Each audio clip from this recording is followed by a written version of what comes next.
Welcome back to my YouTube channel. मैं हूं युवराज और स्वागत करता हूं आपका अपने यूट्यूब चैनल पर। तो गाइस, आज के वीडियो में भी हम लोग बहुत ही इंपॉर्टेंट टॉपिक पर बात करने वाले हैं।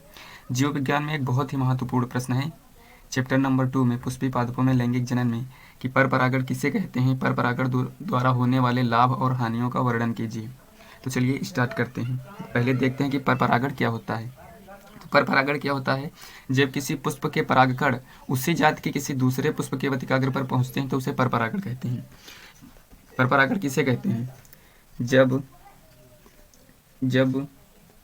किसी पुष्प के परागकण जब किसी पुष्प के परागकण उसी जाति के जब किसी पुष्प के परागकण उसी जाति के दूसरे पुष्प के वर्तिकाग्र पर पहुंचते हैं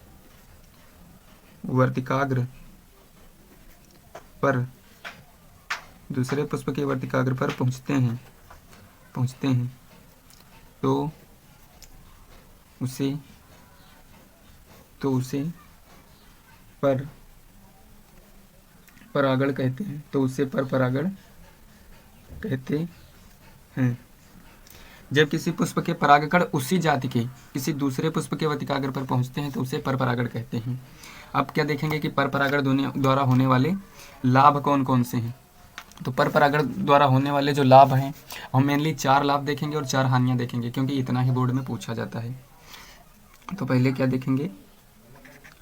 पर परागण द्वारा होने वाले लाभ। पर परागण द्वारा होने वाले लाभ। तो नंबर 1 क्या है कि जो पर परागण से पहला लाभ ये है कि पर परागित पुष्पों से बनने वाले जो फल होते हैं, जिनमें पर परागण होता है, उन पुष्पों से जो बनने वाले फल होते हैं वो बड़े और स्वादिष्ट होते हैं। क्या होते हैं? लिखेंगे पर परागित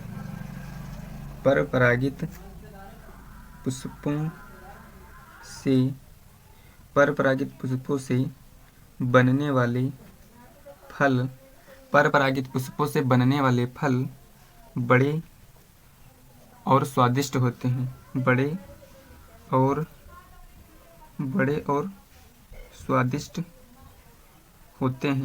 और स्वादिष्ट होते हैं तथा इनमें बीजों की जो संख्या होती है वो भी अधिक होती है। तथा इनमें बीजों की संख्या क्या होती है? अधिक होती है। जो परपरागित पुष्पों से बनने वाले फल होते हैं वो बड़े और स्वादिष्ट होते हैं और इनमें बीजों की संख्या अधिक होती है। दूसरा इनसे लाभ क्या है? परपरागण से होने वाला दूसरा लाभ क्या है कि जो परपरागण से उत्पन्न बीज होते हैं वो भी बड़े और स्वस्थ होते हैं और अच्छी नस्ल वाले होते हैं। क्या लिखेंगे कि पर परागण से उत्पन्न बीज भी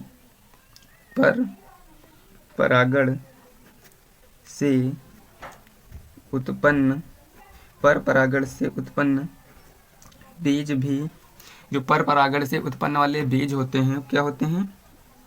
बड़े और अच्छी नस्ल वाले होते हैं। बड़े और अच्छी नस्ल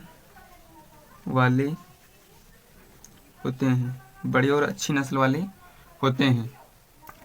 और तीसरा क्या देखेंगे कि तीसरा इनसे होने वाला लाभ क्या है? तो पर परागण द्वारा रोग अवरोधक जातियां तैयार की जाती हैं।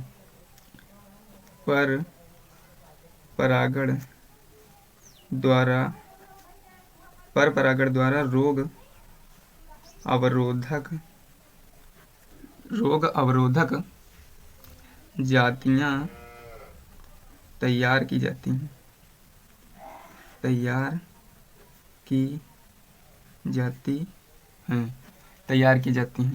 चौथा पॉइंट क्या लिखेंगे कि पर परागण द्वारा पादपों की नई जातियां उत्पन्न होती हैं जिनमें नए गुणों का समावेश होता है। पर परागण द्वारा पादपों की नई जातियां उत्पन्न होती हैं। पर परागण द्वारा नई जातियां उत्पन्न होती हैं जिनमें नए गुणों का समावेश होता है।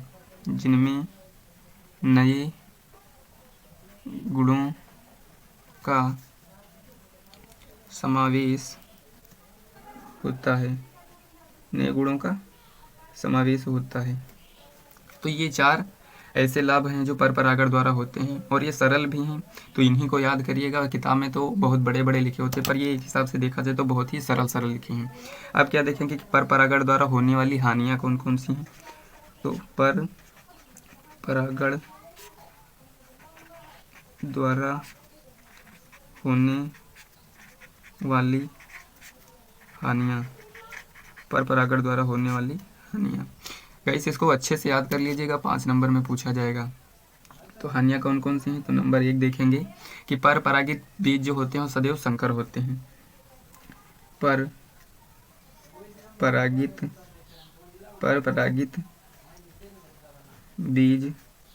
परपरागित बीज सदैव क्या होते हैं, संकर होते हैं, सदैव संकर होते हैं। परपरागित बीज सदैव संकर होते हैं। परपरागित पुष्पों में विशेषकर वायु परागित में परागकण अधिक संख्या में नष्ट हो जाते हैं। क्या है दूसरा पॉइंट है परपरागित पुष्पों में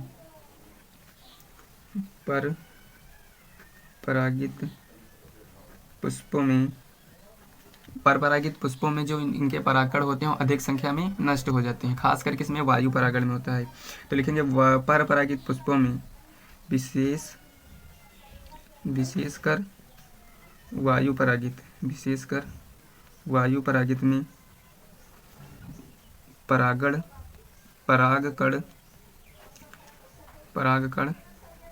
अधिक संख्या में नष्ट हो जाते हैं, अधिक संख्या में नष्ट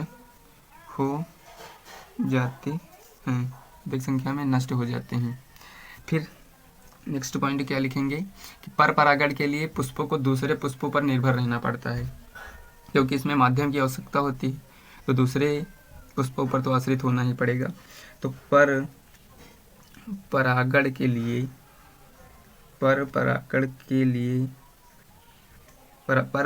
लिए दूसरे पुष्पों पर निर्भर रहना पड़ता है। फिर अगला पॉइंट क्या लिखेंगे कि परपरागण की क्रिया बाह्य साधनों जैसे वायु, जल, जंतु आदि पर निर्भर करती है, जिसके कारण यह अनिश्चित होता है। निश्चित नहीं है कि कब होगा, कितने, कैसे होगा, ये निश्चित नहीं, क्योंकि दूसरे साधनों पर निर्भर करती है। तो लिखेंगे परपरागण की क्रिया बाह्य साधनों पर निर्भर करती है। परपरागण की क्रिया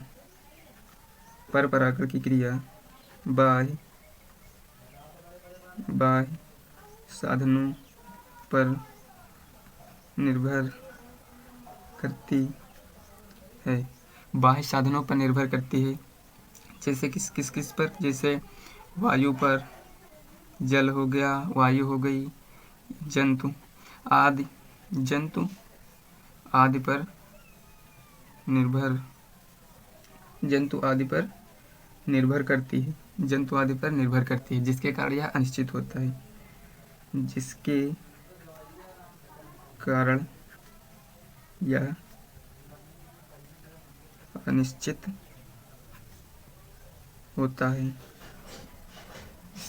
क्या होता है, अनिश्चित होता है। तो ये बहुत ही महत्वपूर्ण प्रश्न था, 5 नंबर में पूछा जाएगा, तो इसको सही से याद कर लीजिएगा। बोर्ड में आने के चांस बहुत ज़्यादा हैं। तो अगर वीडियो पसंद है तो वीडियो को लाइक कीजिए, चैनल पर नए हैं तो चैनल को सब्सक्राइब कर लीजिएगा, ताकि मेरी सभी वीडियोज़ और ऐसे ही इंपॉर्टेंट क्वेश्चन आप तक आसानी से पहुँचते रहें। धन्यवाद।